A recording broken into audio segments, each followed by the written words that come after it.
Hi అండి. ఇవాళ recipe పప్పులతో వడలు. పెసరపప్పు ఒక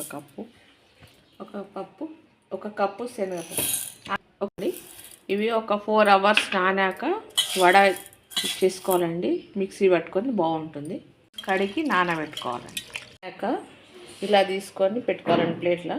అప్పుడు 4 ఎల్లిపాయలు, కొద్దిగా జీలకర్ర, 4-5 ఎండుమిర్చి, ధనియాలు, కొద్దిగా సాల్ట్. ఈ పప్పు ఇందులో వేసుకోవాలండి. కొద్దిగా పసుపు. మరీ మెత్తగా పట్టుకోవద్దండి, కొద్దిగా దొడ్డుగానే ఉండాలి. పట్టుకోవాలండి.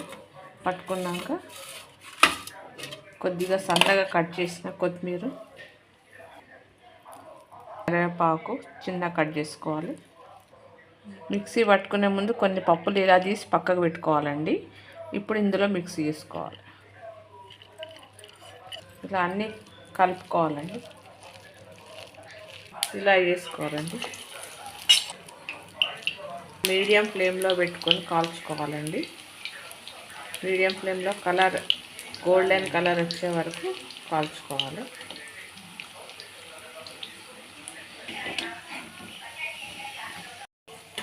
ఇలా గోల్డెన్ కలర్ వచ్చాక తీసేసుకోవాలండి.